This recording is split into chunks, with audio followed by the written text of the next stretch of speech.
Hello, I'm Leslie Weston. I'm in Ann Arbor, Michigan, USA, and it's my privilege today to read from Anne's House of Dreams. The Ship o' Dreams comes to Harbour, chapter 34. One morning, when a windy golden sunrise was billowing over the Gulf in waves of light, a certain weary stork flew over the bar of Four Winds Harbour on his way from the land of evening stars. Under his wing was tucked a sleepy, starry-eyed little creature.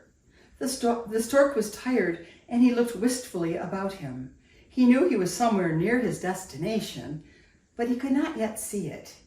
The big white lighthouse on the red sandstone cliff had its good points, but no stork possessed of any gumption would leave a new velvet baby there. An old gray house surrounded by willows in a blossomy brook valley looked more promising, but did not seem quite the thing either. The staring green abode further on was manifestly out of the question. Then the stork brightened up. He had caught sight of the very place, a little white house. Oh, a little white house nestled against a big whispering fir wood with a spiral of blue smoke winding up from its kitchen chimney, a house which just looked as if it were meant for babies. The stork gave a sigh of satisfaction and softly alighted on the ridgepole. Half an hour later, Gilbert ran down the hall and tapped on the spare room door. A drowsy voice answered him, and in a moment, Marilla's pale, scared face peeped out from behind the door. "Marilla, Anne has sent me to let you know that a certain young gentleman has arrived here. He hasn't brought much luggage with him, but he evidently means to stay." "For pity's sake," said Marilla blankly. "You don't mean to tell me, Gilbert, that it's all over? Well, why wasn't I called?" "Anne wouldn't let us disturb you when there was no need. Nobody was called until about 2 hours ago. There was no passage perilous this time." And Gilbert, will this baby live?" "He certainly will. He weighs 10 pounds and... Oh, hey, why, listen to him. Nothing's wrong with his lungs, is there? The nurse says his hair will be red." Anne is furious with her, but I am tickled to death. That was a wonderful day in the little house of dreams. "Oh, the best of all dreams has come true," said Anne, pale and rapturous. Oh, Marilla, I can hardly believe it after that horrible summer. That horrible day last summer. I have had a heartache ever since then, but it is gone now." "This baby will take Joy's place," said Marilla. Oh, no, Marilla. He can't. Nothing can ever do that. He has his own place, my dear, wee man-child.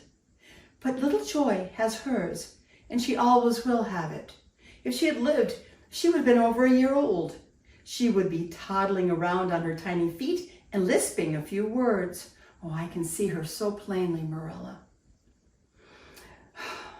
I know now that Captain Jim was right when he said that God would manage better than that my baby would seem a stranger to me when we met in the far beyond. I've learned that this past year that I have followed her development day after day, and week by week I always shall. I shall know just how she grows from year to year, and when I meet her again, I'll know her. She won't be a stranger. Oh, Marilla, just look at these dear darling toes. Isn't it strange that he should be so perfect? It would be stranger if he weren't, said Marilla crisply. Now that all safety was over, Marilla was herself again. Oh, well, I know, but it seems as if they couldn't be quite finished, you know. And they are, even to the tiny nails. And his hands, oh, just look at his hands, Marilla. Well, they appear to be a good deal like hands, Marilla conceded. Oh, and see how he clings to my finger. I'm sure he knows me already. Oh, he cries when the nurse takes him away. Oh, Marilla, do you think, you don't think, do you, that his hair is going to be red? Oh, I don't see much of hair of any color, said Marilla. I wouldn't worry about it if I were you until it becomes visible. Oh, Marilla, he does have hair. Look at that fine little down all over his head. Anyway, the nurse says his eyes will be hazel and his forehead shall be exactly like Gilbert's. And he has the nicest little ears. Mrs. Doctor dear, said Susan, the first thing I did was look at his ears. Hair is deceitful, and noses and eyes change, and you cannot tell what is going to come of them, but ears is ears from start to finish. And you always know where you are with them. Just look at their shape, and they are set right back against his precious head. You will never need to be ashamed of his ears, Mrs. Doctor dear. Anne's convalescence was rapid and happy. Folks came and worshiped the baby as people have bowed before the kingship of the newborn since long before the wise men of the East knelt in homage to the royal babe of the Bethlehem manger. Lesli, slowly finding herself amidst the new conditions of her life, she hovered over it like a beautiful golden-crowned Madonna. Miss Cornelia nursed it as knackily as could any mother in Israel. Captain Jim held the small creature in his big brown hands, and he gazed tenderly at it with eyes that saw the children who had never been born to him. Well, what are you going to call him? Asked Miss Cornelia. Anne has settled his name, said Gilbert. James Matthew, after the two finest gentlemen that I have ever known, not even saving your presence, said Anne with a saucy glance at Gilbert. Gilbert smiled. I never knew Matthew very well. He was so shy that we boys couldn't get acquainted with him. But I quite agree with you that Captain Jim is one of the finest, rarest souls God ever clothed in clay. He is so delighted over the fact that we have given his name to our small lad. It seems he has no other namesake. Well, James Matthew is a name that will wear well and not fade in the washing, said Miss Cornelia. I'm glad you didn't load him down with some highfalutin romantic name that he will be ashamed of when he gets to be a grandfather. Oh, Mrs. William Drew at the Glen has called her baby Bertie Shakespeare. Quite a combination, isn't it? And I'm glad you haven't had much trouble picking it on a name. Some folks have an awful hard time. When the Stanley Flagg's first boy was born, there was so much rivalry as to who the child should be named for that the poor little soul had to go for 2 years without a name. Then a brother came along, and there it was, Big Baby and Little Baby. Finally, they called Big Baby Peter and Little Baby Isaac after the two grandfathers, and they had them both christened together. And each tried to see if it couldn't howl the other down. You know that Highland Scotch family of McNabbs back at the Glen? Well, they've got 12 boys, and the oldest and the youngest are both named Neil. Big Neil and Little Neil in the same family. Well, I suppose they ran out of names. Oh, I have read somewhere, laughed Anne, that the first child is a poem, but the 10th is a very prosy prose. Perhaps Mrs. McNabb thought that the 12th was merely an old tale retold. Well, there's something to be said for large families, said Miss Cornelia with a sigh. I was an only child for 8 years, and I did long for a brother and sister. Mother told me to pray for one, and pray I did, you believe me. Well, one day, Aunt Nellie came to me and said, Cornelia, there's a little brother for you upstairs in your ma's room. You can go up and see him. I was so excited and delighted that I just flew upstairs, and old Mrs. Flagg lifted up the baby for me to see.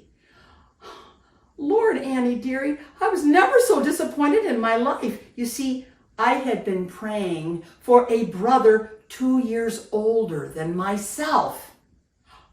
Oh, well, how long did it take you to get over your disappointment? Asked Anne amidst her laughter. Well, I had a spite at Providence for a good spell, and for weeks I wouldn't even look at that baby. Nobody knew why, for I never told. And then he began to get real cute and held out his wee hands to me, and I began to get fond of him. But I didn't get really reconciled to him until one day a school chum came to see him and said she thought he was awful small for his age. Oh, I just got boiling mad, and I sailed right into her. And I told her she didn't know how a nice baby when she saw one, and ours was the nicest baby in the world. And after that, I just worshipped him. Mother died before he was 3 years old, and I was sister and mother to him both. Poor little lad. He was never strong, and he died when he wasn't much over 20. Seems to me I'd have given anything on earth, Anne, dearie, if only he'd lived.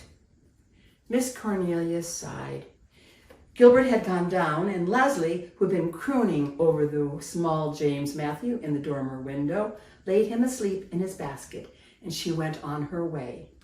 As soon as she was safely out of earshot, Miss Cornelia bent forward and said in a conspirator's whisper, Annie, dearest, hey, I've got a letter from Owen Ford yesterday. He's in Vancouver just now, but he wants to know if I can board him for a month later on. You know what that means. Well, I hope we're doing right. Well, we've got nothing to do with it. We couldn't prevent him from coming to Four Winds if he wanted to, said Anne quickly. She did not like the feeling of matchmaking Miss Cornelia's whispers gave her, and then she weakly succumbed herself. Well, don't let Leslie know he's coming until he is here, she said. If he found out, I feel sure she would go away at once. She intends to go in the fall anyhow. She told me just this the other day. She's going to Montreal to take up nursing and make what she can out of her life. Oh, well, Annie, dearie, said Miss Cornelia, nodding sagely. That is all as it may be. You and I have done our part, and we must leave the rest to higher hands. Thank you very much. And I have a little bonus.